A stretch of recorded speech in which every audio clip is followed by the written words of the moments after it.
ये बता रहा हूं कि परमेश्वर के पास में ऐसा फिक्स है, पानी हो, आग हो, क्या कहते हैं उसको, नंबर हो, ऐसे तरीके से परमेश्वर काम करता है ताकि गड़बड़ी ना हो, ताकि पता चले कि ओके ये परमेश्वर का काम है ना। दोस्तों ये सारी बातें मैं आपके बीच में क्यों रख रहा हूं, ताकि मैं आपको बताता चलूं कि जब मूसा कि बिल्कुल चैप्टर वाइज 4 किताबों में से मूसा की सेविकाई को देखेंगे तब आपको ये सभी बातें याद आ जाएंगी। ओके इसका मतलब ये है तो इसका मतलब ये है ना। दोस्तों 5वीं समानता जो कि बहुत बहुत ज्यादा अद्भुत, सीखने लायक, समझने लायक है।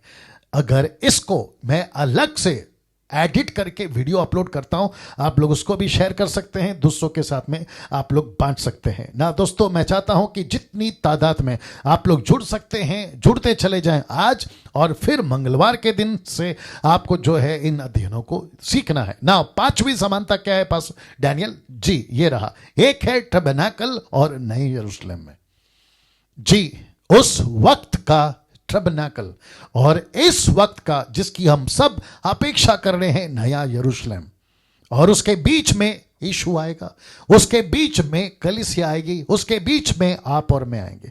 लेकिन मैंने क्यों लिखा टबरनेकल और नया यरूशलेम? क्योंकि उसकी स्क्रिप्चर और उसका कनेक्शन हम सबके साथ में। तो सबसे पहले बात करते हैं इस टबरनेकल की, जिसका ढांचा, आकार, स्ट्रक्चर परमेश्वर ने मूसा को दिया, फिर उसके बाद में यहोशू, फिर उसके बाद में राजा दाऊद, फिर उसके बाद में सुलेमान, और फिर उसके बाद में ऐसे करते करते एजरा, फिर उसके बाद में नेहमिया, फिर उसके बाद में शास्त्री फरीसी, यीशु के टाइम की जितनी भी मंदिरें बनी, क्योंकि टूटी फिर बनी, टूटी फिर बनी, ऐसे करते करते जो स्ट्रक्चर था जो मूसा ने दिया था, जिसको हम कहते हैं टबरनेकल, जिसमें बहुत सारी चीजें थी। अर्पण कैसे होगा, ऑफरिंग कैसे होगा, कौन कैसे अंदर जाएगा, अंदर का आंगन कैसा है, बाहर का आंगन कैसा है, इन सभी के ऊपर पौलुस कहता है इब्रानियों 11 में, इन सब का एक एक करके चर्चा करने का टाइम अभी नहीं है, लेकिन क्योंकि कुछ चीजें आपके बीच में लूंगा ताकि आपको पता चल जाए कि वो नमूना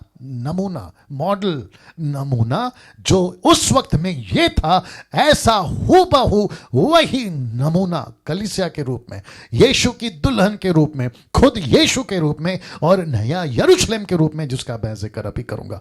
तो ऐसा कुछ होता था। आप देख सकते हैं 2 पट्टियां जहां 10 आज्ञाएं हैं, मूसा की लाठी, और फिर आप देख सकते हैं करूब, और ये सारा दिवट, और वो रोटी जो मन्ना गिरता था, ये सारी चीजें ना। दोस्तों इसका कनेक्शन कैसे नए यरूशलेम से, मैं रिक्वेस्ट करता हूं आखिर तक बने रहें, अद्भुत अद्भुत चीजें आपको सीखने को मिलेगी। इब्रानियों 9:9, आइए देखते क्या लिखा है। लिखा है और यह तंबू, इसलिए मैं वापस कह रहा हूं कि यह तंबू, आर्क, टबरनेकल, लिखा है यह तंबू तो वर्तमान समय के लिए एक दृष्टांत है।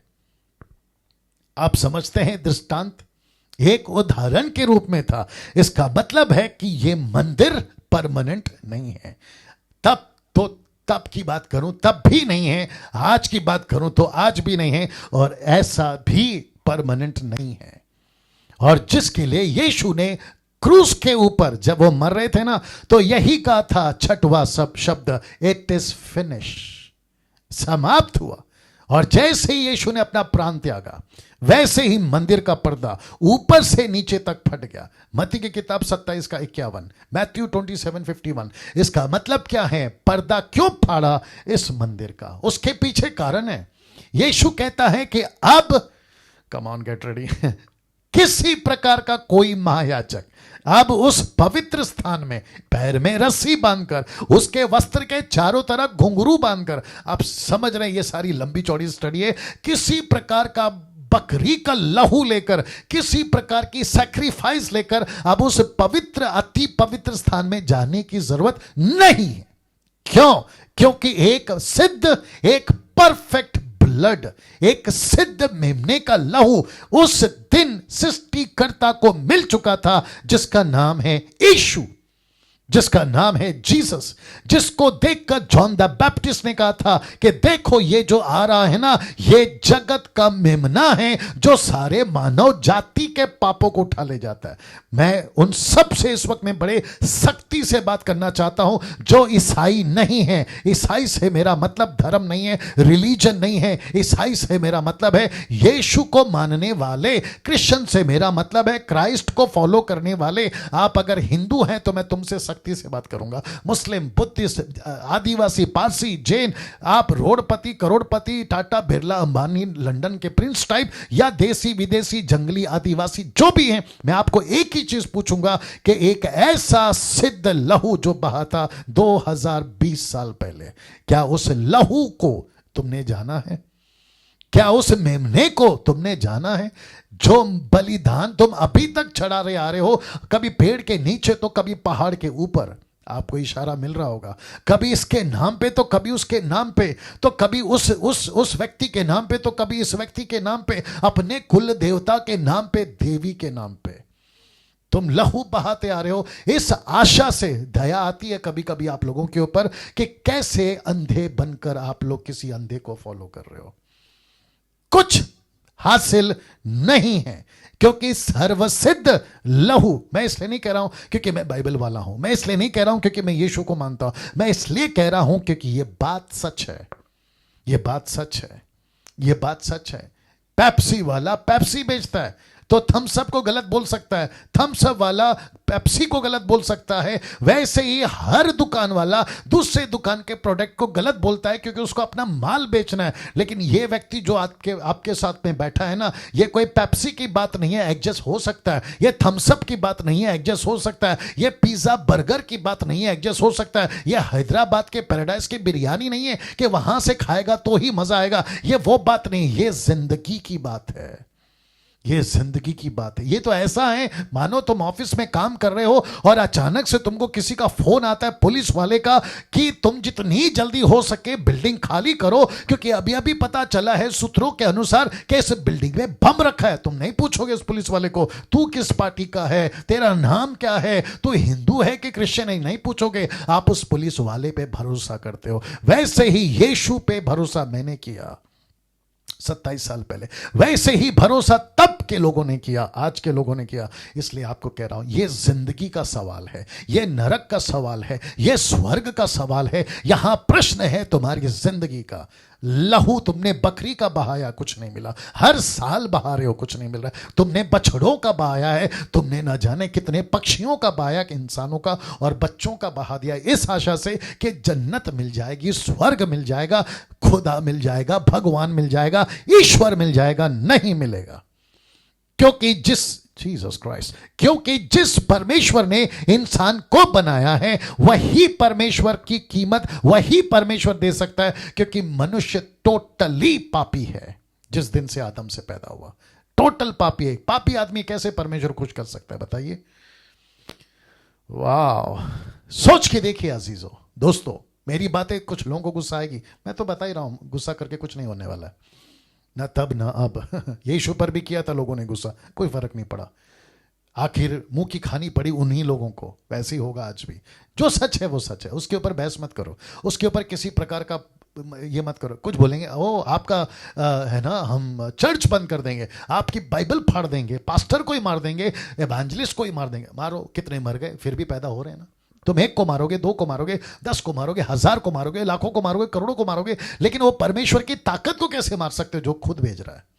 हम सबसे पंगा ले सकते हैं, हम सबसे टक्कर ले सकते हैं, लेकिन जिसने तुमको मुझको बनाया वो ईश्वर, वो सर्वशक्तिमान, वो ऑलमाइटी गॉड, वो एक ऐसा रचयिता, उसको कैसे मारोगे? बात को समझा करो, मूर्खता वाली बात मत किया करो। तो इसका मतलब है कि वो एक दृष्टांत था। कौन? ये मंदिर, जिसमें ऐसी भेंट बलिदान चढ़ाए जाते थे जिनसे आराधना करने वालों के विवेक सिद्ध नहीं हो सकते, किसी प्रकार का कोई फायदा नहीं होता था। यह सिर्फ मन की तसल्ली, यह सिर्फ संतुष्टि, और वो भी कब तक? जब तक सर्वसिद्ध नहीं आ गया। ये लिख कौन रहा है? वो एक ऐसा आदमी जिसका नाम है पौलुस, जिसने ऐसी शिक्षाएं, यहूदियों की शिक्षाएं, शास्त्री फरीसियों की शिक्षाओं को गोट गोट के पिया है। ऐसा आदमी जिसका नाम है पौलुस। इससे बेहतर व्यवस्था को कोई नहीं जान सकता। इससे बेहतर ऐसी स्टडी कोई नहीं दे सकता जो पौलुस दे सकता था। वो कह रहा है कि ऐसी आराधना, ऐसे बलिदान से किसी का विवेक सिद्ध नहीं हो सका, परफेक्ट नहीं हो सका। अब दोस्तों इसको देखें, इब्रानियों 3:5 क्या कहता है पौलुस मूसा के बारे में? कहता है मूसा तो, याद आ गया ना मूसा जी, क्योंकि कनेक्शन और टीचिंग उसी का है। मूसा तो उसके सारे घर में सेवक की नाई विश्वास योग्य रहा, विश्वास योग्य। इसका मतलब क्या है? मूसा को परमेश्वर ने यह सारा कुछ दिया था ताकि सर्वसिद्ध, और आपको याद आ गया उत्पत्ति की किताब का 3 अध्याय वचन 15, वो बीज जिसका नाम है यीशु, वो बीज वो औरत के द्वारा जो शैतान के सर को कुचलेगा। एग्जैक्टली यही हुआ। कुलूसी की किताब अगर आप उसका 1-2 अध्याय पढ़ो तो लिखा है कि यीशु मसीह ने शैतान का क्रूस के ऊपर खुल्लम खुल्ला तमाशा किया। ये सब बातें बताती है। तो मूसा विश्वास योग्य सेवक था। उसके घर में परमेश्वर ने जो टेम्पररी घर बनाया था ना यीशु के आने तक, उसके घर में वो विश्वास योग्य सेवक था, फेथफुल था वो। मैंने आपको बताया था ना कि मूसा ने 3 चीजें कभी नहीं करी, व्यभिचार, घमंड, पैसा, लालच, मूर्ति पूजा, ऐसा उसने कभी नहीं करा, है ना। लिखा है कि जिन बातों का वर्णन होने वाला था, याद रखो होने वाला था भविष्य में, उनकी गवाही दे। तो मूसा गवाही देता था किसकी? यीशु की। कहां लिखा है? एक्सोडस 18 में लिखा है, 18 अध्याय में, कि परमेश्वर मुझ जैसा एक नबी खड़ा करेगा। तो जितने मुस्लिम लीडर्स हैं, जाकिर नाइक, आप जैसे लोग और उनके जो जितने चेले लोग हैं या उनके फॉलोवर्स हैं, उनको कहना चाहता हूं कि तुमने उस नबी को कहा था कि वो मोहम्मद है। मैं आपकी गलतफहमी दूर कर दूं कि वो मोहम्मद नहीं है, वो यीशु है, जिसका जिक्र मूसा नहीं करा कि मेरे बाद एक आएगा, ऐसे न जाने कितने, वो यहूदियों में से आएगा, यहूदियों का भाई कहलाएगा। अब हिस्ट्री जांच कर देख लो। मैं इसके ऊपर फिर कभी बात करूंगा क्योंकि मैंने इसकी भी स्टडी करी है कि ये क्या था जिसका जिक्र एक्सोडस 18 में मूसा ने करा।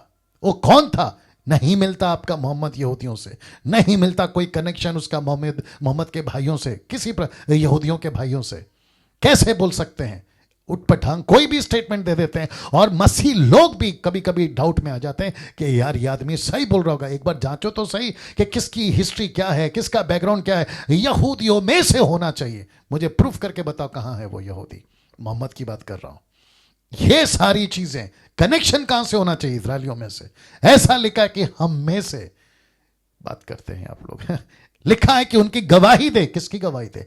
एक मसीह आएगा। किसकी गवाही दे? एक ऐसा टर्बनेकल खड़ा होगा। किसकी गवाही दे? एक ऐसा मसीह आएगा, उसकी गवाही देगा ना। इसको देखे इब्रानियों किताब उसका 9:24, क्योंकि मसीह ने, अब बहुत ध्यान से देखना, मसीह ने उस हाथ के बनाए हुए पवित्र स्थान में, जो सच्चे पवित्र स्थान का नमूना है। कौन सा नमूना रखूंगा? लिखा है जो सच्चे पवित्र स्थान का नमूना है, प्रवेश नहीं किया। तो यीशु ने प्रवेश कहां नहीं किया? यहां नहीं किया। यीशु को क्रूस पर कहां मारे? मंदिर के बाहर। यीशु को बलिदान कहां करे? मंदिर के बाहर। यीशु ने नहीं किया। लहू कहां बहा? बाहर। यह सब का कनेक्शन है, फिर कभी इसके ऊपर बात करेंगे। लेकिन लिखा है उस हाथ के बनाए हुए पवित्र स्थान में प्रवेश नहीं किया, जो सच्चे पवित्र स्थान का नमूना है जी, प्रवेश नहीं किया। लिखा है पर, हाँ ये जो शब्द है ना पर, लिखा है पर स्वर्ग ही में प्रवेश किया। कहां प्रवेश किया वो भी बताऊंगा, ताकि हमारे लिए अब परमेश्वर के सामने दिखाई दे। तो यीशु मसीह आज भी, इब्रानियों किताब उसका 7:25 लिखा है, आज भी मध्यस्थी करते हुए, आज भी वो परमेश्वर के सामने खड़ा। किसका लहू? खुद का लहू। बकरी का नहीं, मुर्गी का नहीं, बैल का नहीं, बछड़े का नहीं, जानवर का नहीं, किसी बच्चे का नहीं, बल्कि खुद का लहू। ऐसा लहू लेकर वो परमेश्वर के सामने दिखाई देता रहता है, आज भी दिखाई देता रहता है। इसलिए तो कह रहे हैं ना, आप अपना जीवन जब परमेश्वर को देते हो ना, ऐसे झटके में आपका ट्रांसफॉर्मेशन हो जाता है, आपका बदलाव हो जाता है। आपकी पुस्तक में जो नाम लिखा था ना पहले पापी जीवन में, नरक की किताब में, लेकिन जैसे ही तुम अपनी जबान से कबूल करते हो कि मैं यीशु का हूं, मैं इसको स्वीकार करता हूं, उसी क्षण, उसी पल, उसी घड़ी, सेम मोमेंट आपका नाम वहां से काटकर जीवन की पुस्तक में लिख दिया जाता है। वाह। अब आपको कुछ दिखाता हूं, पहले ये देख लीजिएगा और फिर ये देख लीजिएगा। लिखा है कैसा था ये नमूना, ताकि मैं आपको कनेक्ट कर सकूं आज का जो सच्चा मंदिर, आज का जो सच्ची टेंपल ट्रबनैकल, आज की तारीख में आत्मिक ट्रबनैकल, उसमें कैसा व्यवहार करना चाहिए। तो वापस आपको दिखा देता हूं ये और फिर ये। इनका डर, जी दोस्तों, इनका डर कैसा होता था बताता हूं। इसलिए लिखा है कि कैसा था ये नमूना, जिसको अभी अभी आप पढ़ चुके हैं कि वो नमूना था। मैं फिर कहता हूं कि ये नमूना था, ये नमूना था। अब कुछ लोग हैं ना, कुछ हमारे मुंबई, नागपुर, पुणे के अंदर भी और साउथ में भी और अब इजराइल में भी, अब इसी को लेकर फिर से शुरू हो गए। बोला वो सब विधियां पालो, वो कैलेंडर फिर मंगा लिए, फिर वो उनका रिचुअल फिर मंगा लिया। कौन सा दिन उनका न्यू ईयर था, कौन से दिन वो कौन सा बकरा काटते थे, कैसे काटते थे, कैसे खाते थे, वापस शुरू कर दिया। मूर्खों की संख्या, मूर्ख नहीं, महामूर्खों की संख्या। हद होती है यार। वो एक नमूना था, एक मॉडल था जो यीशु को दर्शाता है, नई वाचा को दर्शाता है, लहू को दर्शाता है। गुस्सा बहुत आता है, क्या करें। कैसा था ये नमूना? उस हाथ के बनाए हुए पवित्र स्थान में, जो सच्चे पवित्र स्थान का नमूना है, यह नमूना कैसा था? आइए रख रहा हूं, इब्रानियों 12 का 18 से 21। पहले इसको पढ़ते हैं। लिखा है, तुम तो उस पहाड़ के पास जो छुआ जा सकता था, आग से प्रज्वलित था, काली घाटी, काली घटा, अंधेरा, आंधी के पास जो तुरी की ध्वनि और बोलने वाले के ऐसे शब्द के पास नहीं आए। कहां? यहां। कौन लिख रहा है? पौलुस। किसको लिख रहा है? उस वक्त में, और किसके नजरिए से? मूसा के नजरिए से, कि जिसके सुनने वालों ने विनती की कि अब हमसे और बातें ना की जाए। जब यह घट रहा था ना, तो मूसा खुद ने कहा, आइए बताते हैं आप, क्योंकि वे उस आज्ञा को ना सह सके कि यदि कोई पशु भी पहाड़ को छुए तो पत्थरवाह किया जाए। ऐसा पवित्र था नमूना, नमूना ऐसा पवित्र था वो नमूना, मंदिर टबरनेकल।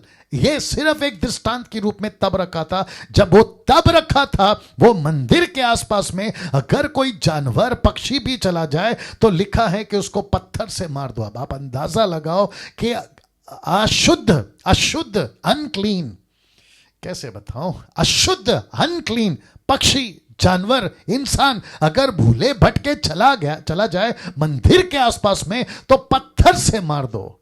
ऐसी आज्ञा थी। लिखा है, और वो दर्शन ऐसा डरावना था कि मूसा ने कहा, मैं बहुत डरता और कांपता हूं। ये देख लीजिए, कांपता हूं। कौन सा नमूना? ये वाला। इसको देखकर अगर मूसा डर रहा है, इसको देखकर अगर जानवर भूले भटके चले जाए तो उसको पत्थर से मार दो। और ऐसा लिखा है कि आग से प्रज्वलित था, काली घटा थी, अंधेरा छा जाता था। और लिखा है आंधी के साथ, बड़ी बिजली, आंधी चलती थी, भवंडर आप कह सकते हैं। और ऐसा लिखा है कि बड़ी बड़ी धुनी, किसकी? तुरी की। कौन बजाता था? इजरायली नहीं, ऐसा लिखा है फरिश्ते तुरी बजाते थे। ऐसे शब्दों के साथ में परमेश्वर का जब उपस्थिति आता था, कहां? वापस बताऊंगा, यहां। ऐसा माहौल, ऐसा दबदबा, ऐसा सिनारियो आप अपनी दिमाग में कल्पना करना शुरू करिए। जब ये सब कुछ यहां उतरता था ना, जब यहां उतरता था ना, तो लोग, पौलुस, माफ करें, मूसा कहता है, मैं कांप जाता था, मैं कांप जाता था। माय गुडनेस, मेरे साथ में बिल्कुल बने रहिएगा, मैं कनेक्ट करूंगा, आपको कनेक्ट करूंगा ना। अब आप कहां हो? अब आप कहां हो?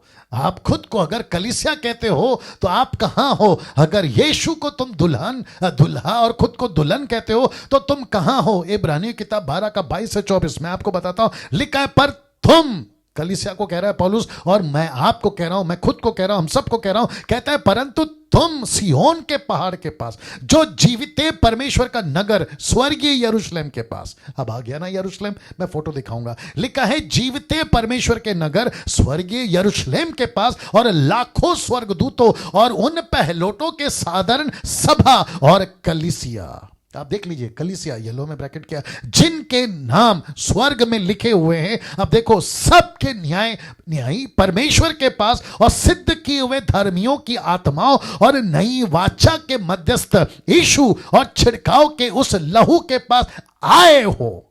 पहला क्या लिखता है? नहीं आ सकते, नहीं जा सकते। गलती से कोई चला भी गया तो पत्थर से मार दो। लेकिन अब लिखा है कि तुम उसके पास आए हो जो हाबील के लहू से उत्तम बातें करता है।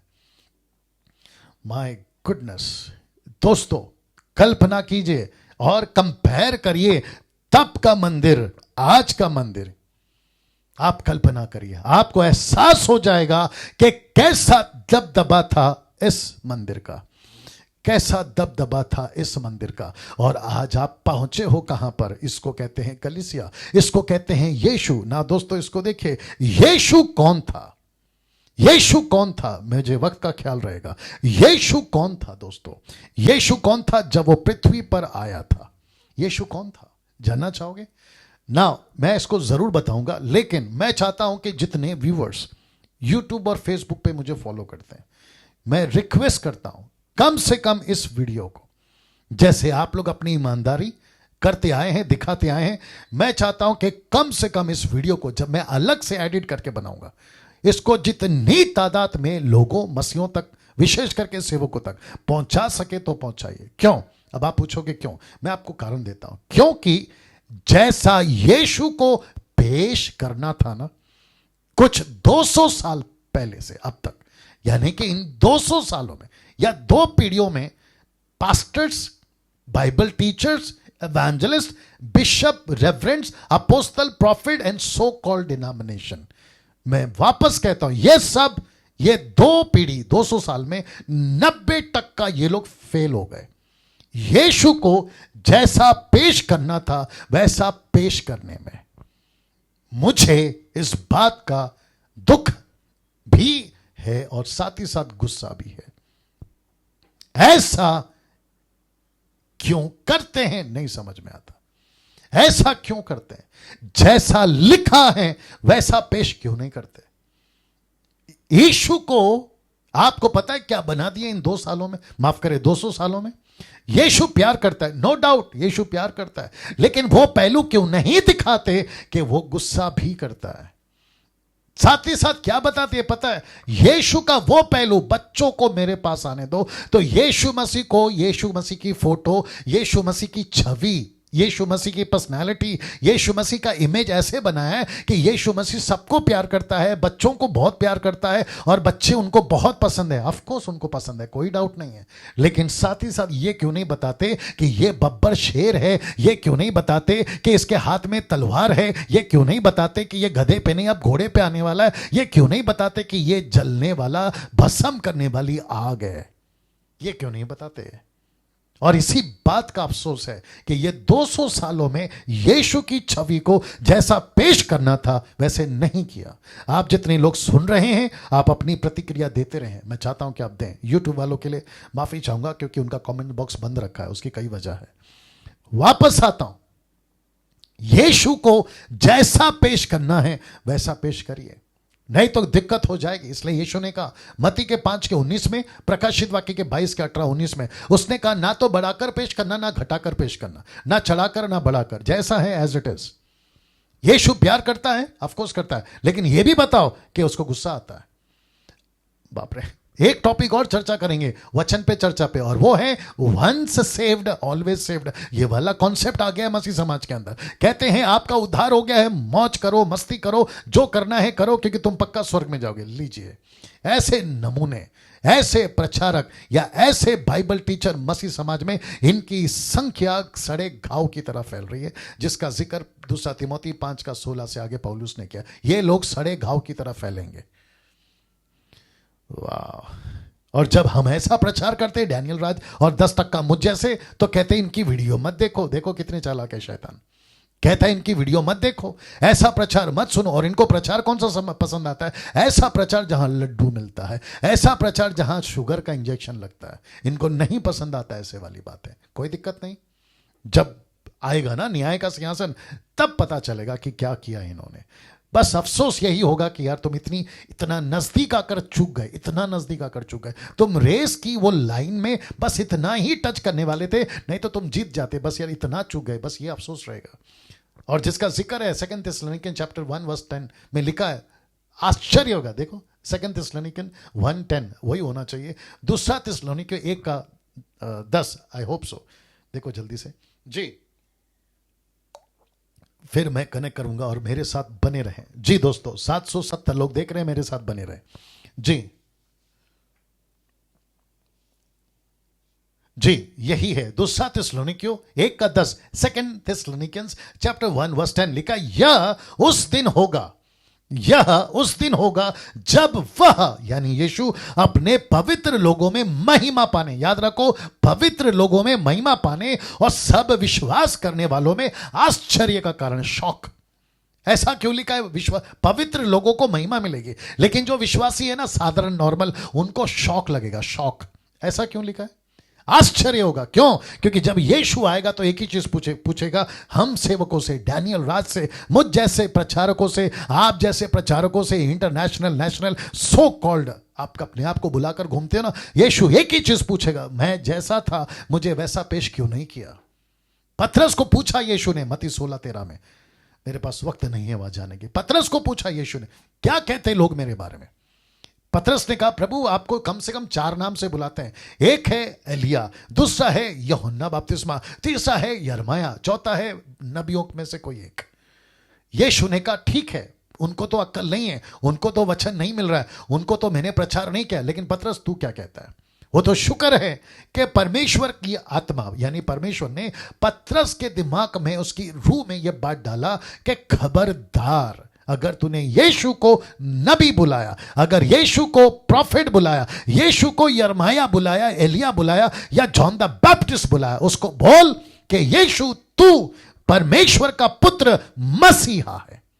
यह सुनते यीशु ने बोला शाबाश, यही मैं जानना चाहता था, क्राइस्ट अनॉइंटेड वन। ऐसे पेश करो ना चर्च में।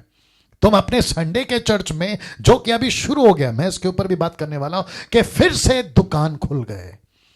अब आएगा कुछ लोगों को गुस्सा, आने दो। फिर से दुकान खुल गए, फिर से मार्केटिंग होगी, फिर से तेल बिकेगा, फिर से पानी बिकेगा, फिर से रुमाल बिकेगा और खूब कमाई होगी, और फिर तुम घूमोगे अपनी अमेरिका, अफ्रीका, न जाने कहां का, मसीहों के पैसे को उड़ाते हुए। फिर दुकान खुलेगा तुम्हारा। ऐसे टाइम पे जब तुम पुलपिट पे खड़े होते हो तो पेश करो ना जैसा वो है, पेश करो ना जैसा उसको प्रचार करना चाहिए, वैसे बताओ जैसे उसको बताना चाहिए। उसमें आप मिलावट क्यों करते हैं? और ऊपर से क्या कहते हैं जब हम ऐसे लोगों से बात करते हैं? कहते हैं पास्टर डैनियल सब कुछ जीतना है, ठेका तुमने लिया है कि उसने लिया है? पौलुस का स्टेटमेंट देते हैं, कहते हैं यहूदियों के लिए यहूदी बन गया, यूनानियों के लिए यूनानी बन गया। वो एक वचन है, लेकिन किसी भी डॉक्ट्रिन को सिद्ध करने के लिए एक वचन काफी नहीं होता। फिर वही तो पौलुस कहता है ना, rightly dividing the word of God, 2 Timothy 2:15। फिर वो कौन है? वो भी तो पौलुस है। तिमोथी को डांट लगाता है कि वचन में मिलावट मत कर, तीतुस को डांट लगाता है वचन में मिलावट मत कर, कुरिन्थियों की कलीसिया को डांट लगाता है मिलावट मत कर, पतरस को डांट लगाता है वचन में मिलावट मत कर। फिर ये कौन सा पौलुस है? सी दैट हद होती है यार।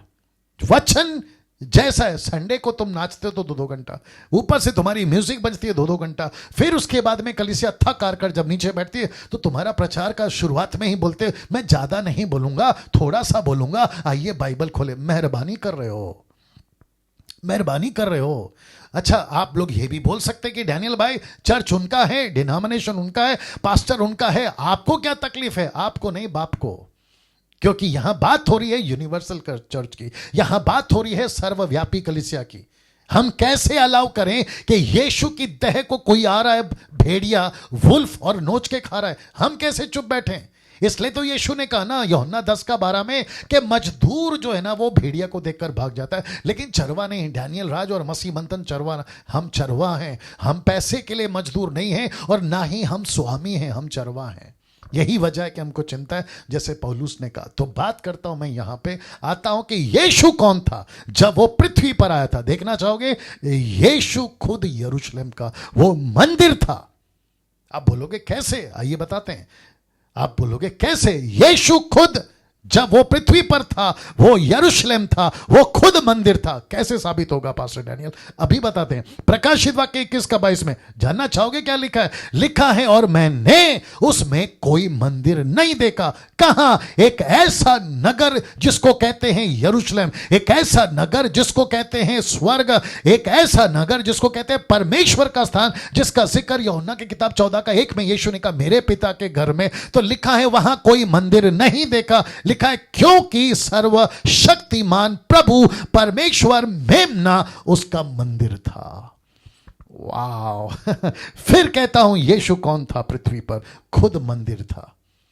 वो नमूना, वो मॉडल जो मूसा को दिया था, चलता फिरता 3.5 साल तक इस पृथ्वी पर, मिडल ईस्ट में, बैतलहम में, जॉर्डन में, आपके गलील में 120 उसके बाद 3000 के बीच में, और आज भी चलता फिरता यरूशलेम, यीशु खुद वो मंदिर है। इसका जिक्र और इसका सबूत यहां मिलता है।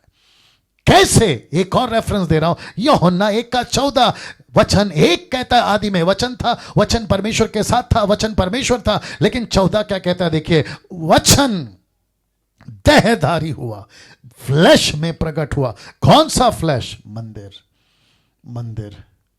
ये मंदिर प्रकट हुआ। ऐसा कनेक्शन कभी आपने नहीं देखा होगा। वचन देहधारी हुआ, अनुग्रह और सच्चाई में परिपूर्ण होकर हमारे बीच में डेरा किया। वो वक्त था 40 साल। मूसा के टाइम पे आता था परमेश्वर की उपस्थिति, आती थी परमेश्वर का पवित्र स्थान, लेकिन वो था टेम्पररी, वो था नमूना, वो था मॉडल। लेकिन अब लिखा है मनुष्य के बीच में डेरा किया, और हमने उसकी ऐसी महिमा देखी जैसे पिता के इकलौते की महिमा। यीशु कौन है? खुद मंदिर है। यीशु कौन है? खुद स्वर्ग है। यीशु कौन है? खुद यरूशलेम है। और उसने हमको और आपको क्या बनाया? कलीसिया। हम भी मंदिर है। मेरे पास वक्त नहीं है बताने के लिए। पहला कुरिन्थियों का निकालो, पहला कुरिन्थियों का 3 का 16, जल्दी निकालो। पहला कुरिन्थियों का 3 का 16। अजीजों मेरे साथ बने रहें, दोस्तों मेरे साथ बने रहें। ऐसा प्रकाशन, ऐसी बातें आपके बीच में रख रहा हूं जी। पहला कुरिन्थियों 3:16 पौलुस ने क्यों कहा? उसके पीछे मकसद क्या था? उसका मकसद यही था दोस्तों, उसका मकसद यही था, क्या तुम नहीं जानते कि तुम परमेश्वर का मंदिर हो और परमेश्वर का आत्मा तुम में वास करता है? स्टीफन कहता है, प्रेरितों की किताब 7वां अध्याय आई थिंक 57-58 में, वो कहता है कि परमेश्वर हाथ के बनाए हुए घरों में नहीं रहता। हाथ के बनाए हुए घरों में नहीं रहता। कहां गया? हाथ के बनाए हुए घरों में नहीं रहता। स्टीफन ने कहा शास्त्री फरीसियों से, नहीं रहता। मैं भी तो वही कह रहा हूं। हमने जिसको मंदिर बना के रखा है ना, कई तरह के डिनोमिनेशन, नाम नहीं लूंगा, ऐसे बहुत सारे मंदिर, ऐसे माफ करे, बिल्डिंग, पत्थर के, ईंट के, लकड़ी के, लोहे के, और ना जाने क्या क्या। ये नहीं है परमेश्वर का मंदिर। परमेश्वर का मंदिर आप खुद हैं। यीशु जी आप खुद हैं। इसी का तो जिक्र है, देखिए ना, वो खुद मंदिर है। तुम्हें मसीह बसेगा। परमेश्वर कहता है मैं उनमें चलूंगा, उनमें फिरूंगा, वो मेरे लोग होंगे। क्या गजब है दोस्तों, क्या गजब है। क्या कभी ऐसा सोचा था कि यूहन्ना 1:14 कहता है कि उसने डेरा किया? क्या मतलब है इसका? वो हमारे बीच में चला फिरा, हमारे बीच में आया, हमारे बीच में घूमा। हमने उसकी ऐसी महिमा देखी जैसे इकलौते पुत्र की। अब इसको देखिए, मूसा की सेविकाई में परमेश्वर ने बताया था कि कितना पवित्र हूं। कौन? परमेश्वर। कैसा होना चाहिए मेरा मंदिर? उतना ही पवित्रता की मांग करता है वही परमेश्वर आज भी हम मंदिर से। इफिसियों का 5 का 26 से 27 में कि उसके वचन को द्वारा जल के स्नान से शुद्ध करके पवित्र बनाए और उसे एक ऐसी तेजस्वी कलीसिया बनाकर अपने पास खड़ी करे जिसमें ना कलंक, ना झुर्री, ना कोई ऐसी वस्तु हो। ब्रैकेट में मैंने संसार लिखा है, वस्तु मतलब संसार, वरना पवित्र और निर्दोष हो। पवित्र और निर्दोष हो। क्यों? क्योंकि ये चर्च जिसको हम कहते हैं ना परमेश्वर की कलीसिया, जीवित परमेश्वर कलीसिया, सर्वव्यापी मसीह मंथन के जितने लोग हैं, एडमिन्स आप लोग जितने मुझे सुन रहे हैं, मेरी मिनिस्ट्री के लोग जितने सुन रहे हैं, मैं उन सभी को कहना चाहता हूं, अभी तक हमारा फोकस था बिल्डिंग, हमारा फोकस था एक डिनोमिनेशन, हमारा फोकस था एक ग्रुप, एक डिनोमिनेशन, वो बैनर और ये बैनर। लेकिन अब फोकस करना होगा यूनिवर्सल, यूनिवर्सल, सर्वव्यापी।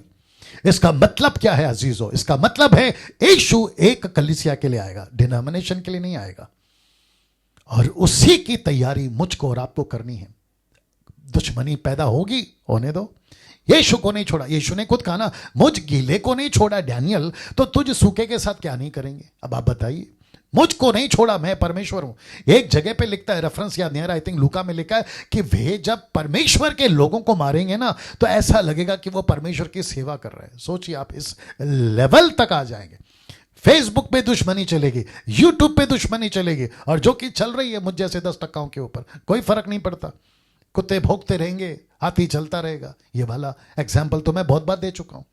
लेकिन यीशु की कलीसिया को किसी भेड़िए को नोचने नहीं देंगे, किसी भेड़िए को नोचने नहीं देंगे, ये बात तो कंफर्म है। तो जितने लोग सुन रहे हैं, देख रहे हैं, मैं आप सभी को कहना चाहता हूं, आप सभी को एक ऐसी कलीसिया बननी है जिसमें किसी प्रकार का कलंक, किसी प्रकार का डॉट, किसी प्रकार की झुर्री, किसी प्रकार का वस्तु संसार नहीं दिखना चाहिए ना। दोस्तों मैं समाप्ति पर हूं। इब्रानियों 12:25 ऐसा लिखा है, पहला शब्द सावधान रहो, ऐसा लिखा है सावधान रहो।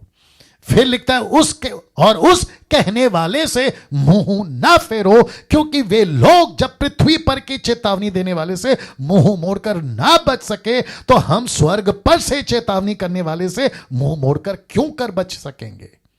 जब मूसा के टाइम पे पक्षी गलती से आ जाता था, भेड़ बकरी गलती से आ जाता था, उनको पत्थर से मार दो, ऐसा नियम था। यही तो लिखा है ना कि पृथ्वी पर की चेतावनी वाले से वो नहीं बच सके, तो स्वर्ग से जो मसीहा की चेतावनी आई है। मैंने इसलिए तो कहा ना कि यीशु को जैसा पेश करना चाहिए था वैसा पेश नहीं किए हैं, उसी की गलती हो गई। जैसा पेश करना था ना वैसा पेश नहीं, इसीलिए मेरे को भी गुस्सा है कि भाई तुम जैसा दिखता है, जैसा लिखा है, इसलिए तो लिखा ना लूका 10:26 में, कैसे देखते हो और कैसे पढ़ते हो।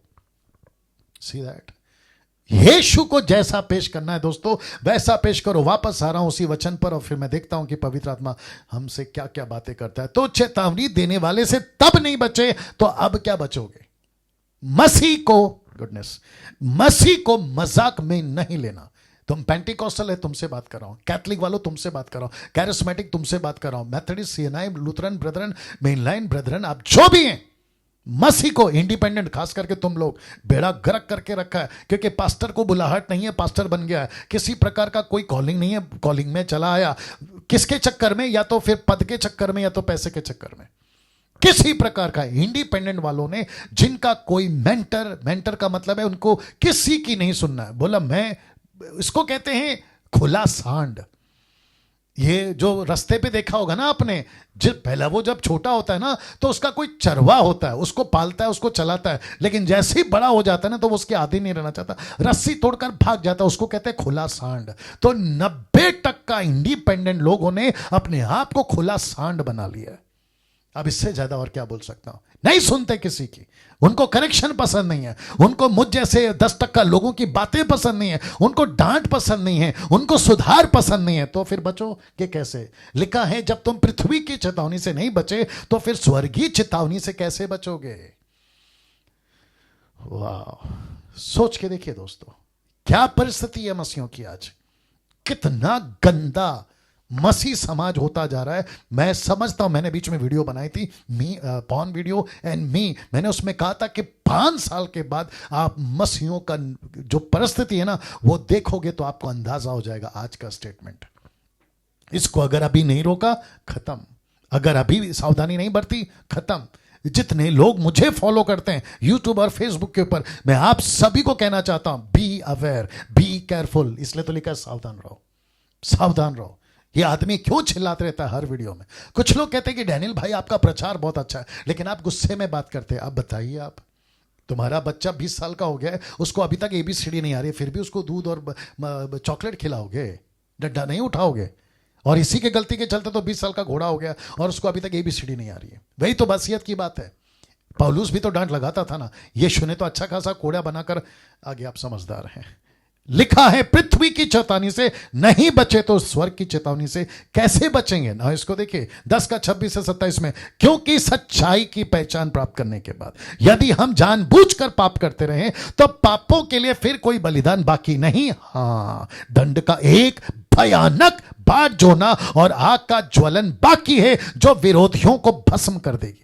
यह विरोधी कौन है आपको जानना। ये विरोधी कौन है? इसमें पास्टर है, इसमें बाइबल टीचर है, इसमें बाइबल प्रीचर है, इसमें इंटरनेशनल प्रीचर है, नेशनल प्रीचर है, इसमें देश का विदेश का अमीर गरीब वो सब सेवक है जो मत्ती के 7 का 21 से 23 तक का जिक्र किया है। यीशु कहता है उन विरोधियों को मैं भस्म कर दूंगा जो जानबूझकर पाप करते रहते हैं। Can you believe this? मैं फिर कह रहा हूं, मजाक में नहीं लेना यीशु को। तुम 6 तार की गिटार बजाकर 2-2 घंटा वर्शिप करते हो ना, तुमको लगता है कि तुमने बहुत बड़ा तीर मार दिया, बहुत बड़ा गढ़ जीत लिया, लेकिन यीशु कहता है कि बेटा 6 तार की गिटार के बाद में जो तू सैटरडे से संडे और मंडे से सैटरडे तक तू जो बाहर हरकतें करता है, फिर उसका क्या? ऐसा लिखा है कि मैं विरोधियों को भस्म कर दूंगा। माय गुडनेस, तुम जो पैसे के लालची बन गए हो, तुम जो पद के लालची बन गए हो, घमंड और पाप तुम्हारे जीवन में बस गया, ऐसों को प्रभु कहता है मैं विरोधियों को भस्म कर दूंगा। क्या ऐसा प्रचार 200 साल में कितना % हो रहा है बताइए? मैंने इसलिए कहा ना, ये 200 साल में बेड़ा गर्क हुआ है। और जो आज बड़ा बड़ा नाम, अपने नाम के पहले डॉक्टर, अपने नाम के पहले रेवरेंड, अपने नाम के पहले बिशप, अपने नाम के पहले अपोस्टल एंड प्रॉफिट डाल के घूमते हैं ना, उनसे पूछे कि सर आप लोगों का प्रचार का तरीका क्या है? ऐसों से मैं बात करना चाहता हूं। आपका प्रचार का तरीका क्या है? क्या खिला रहे हो तुम चर्च को? तुमने चर्च के लोगों को डायबिटीज बना दिया है, डायबिटीज का पेशेंट बना दिया है। जब देखो मीठा खिलाओ, जब देखो मोटिवेशनल प्रीचिंग, जब देखो ब्लेसिंग प्रीचिंग। कभी यह बात भी तो बताओ कि अगर कोई जानबूझकर पाप करेगा, जानबूझकर पॉर्न वीडियो देखेगा, जानबूझकर girlfriend boyfriend affair, extra marital affair, जानबूझकर पैसे का लालच, मूर्ति पूजा और सांसारिक बातों में बढ़ेगा, तो लिखता है कि विरोधियों को भस्म कर दूंगा। ये वही परमेश्वर है जो तुमको बचा सकता है, ये वही परमेश्वर है जो तुमको मार सकता है। और कैसे लिखा है? भस्म कर दूंगा, ऐसे चुटकियों में। इसलिए तो बताए थे ना कि फिरौन को उसने कहा कि बेटा मैं तो तुझे कब का खत्म कर देता, लेकिन तुझे बचाकर रखा है ताकि मेरी सामर्थ्य दिखाऊं। वैसे है परमेश्वर। इब्रानियों किताब उसका 8 का 10 का 28 से 29 में क्या लिखा देखो, जबकि मूसा की व्यवस्था का ना मानने वाला 2 या 3 जनों की गवाही पर, जरा शब्द पे ध्यान दीजिएगा, लिखा है बिना दया के मार डाला जाता था। विदाउट मर्सी, किसी प्रकार का कोई दया नहीं होता था। उसको सीधा पत्थर से मार दो, बीच में खड़ा करो, मार दो। यीशु के पास लेकर आए थे मत्ती का, यूहन्ना की किताब उसका 8वां अध्याय में, वे बेचार औरत को कहा कि इसको लिखा है मूसा ने पत्थर से मारो, तो यीशु ने कहा ठीक है मारो पत्थर से, लेकिन पहला पत्थर वो उठाए जिसने कोई पाप नहीं किया। और हम सभी जानते हैं कि यीशु तक भी वो सिस्टम चला कि अगर कोई गलत करता है तो पत्थर से मार दो। इसलिए लिखा है कि बिना दया के मार डाला जाता था। तो सोच लो, लिखा है ना, तो लिखा है कि सोच लो कि वह कितने, और भी ये वह कौन है? वापस कहूंगा, कोई पास्टर हो सकता है, मुझ जैसा कोई बाइबल टीचर हो सकता है, प्रीचर हो सकता है, वर्शिपर हो सकता है, एवेंजलिस्ट हो सकता है, वो दास दासी हो सकता है जो दारू पीता है, नशा करता है, ब्याज पे पैसा लेता है, उल्टी सीधे हरकतें करता है। कहता है कि सोच लो कि वो कितने और भी भारी दंड के योग्य ठहरेगा जिसने परमेश्वर के पुत्र को पांव से रौंदा। यहूदा इस्करियोत ने तो 30 चांदी के सिक्के में बेचा। हारून ने तो गाय का बछड़ा बनाया। मैं उसके ऊपर आऊंगा जब मंगलवार से शुरू करूंगा। गाय का बछड़ा, एक वक्त था गाय का बछड़ा बाहर था, लेकिन आज परिस्थिति यह है कि गाय का बछड़ा अंदर है। बाहर देखकर कहते पागल है हारून, तूने गाय का बछड़ा बना दिया। ऊपर से परमेश्वर बोलता है उससे गया गुजरा तो तू है, वो तो बाहर था, लेकिन तूने अंदर, अपने दिल के अंदर गाय का बछड़ा बना के रखा है। 24/7 तू उसकी पूजा करता है। सोच के देखिए दोस्तों, लिखा है जो परमेश्वर के पुत्र को पांव से रौंदता है। मजाक लगता है आपको, इजी लगता है आपको, ऐसा लगता है यार चलता है, यीशु प्यार करता है, यीशु माफ कर देगा। और ऐसी टीचिंग, नाम नहीं लूंगा उसका, एक ऐसी टीचिंग चलती है जो अनुग्रह के ऊपर बहुत बोलता है। पश्चिम देश का आदमी है वो। अनुग्रह, ग्रेस, अनुग्रह मिला है, अनुग्रह। रोमियो 6 का 1 देना जल्दी से, कहते हैं अनुग्रह मिला, अनुग्रह, ग्रेस, ग्रेस, ग्रेस। और ऐसे ग्रेस के ऊपर, ऐसे ग्रेस के ऊपर प्रचार करते हैं कि मैं आपको क्या बताऊं। पौलुस कहता है रोमियो उसका 6 का 1 से, the book of Romans chapter 6 verse 1 लिखा है, तो हम क्या कहें? क्वेश्चन मार्क लिखता है, तो हम क्या कहें? क्या हम पाप करते रहें कि अनुग्रह बहुत है? इसका मतलब क्या है? अनुग्रह इसलिए नहीं मिला ना कि तुम पाप करते रहो। यही तो बात कर रहा है पौलुस, कह रहा है कि क्या तुम उसको जानबूझकर पाप करके उसको पांव से रौंदोगे?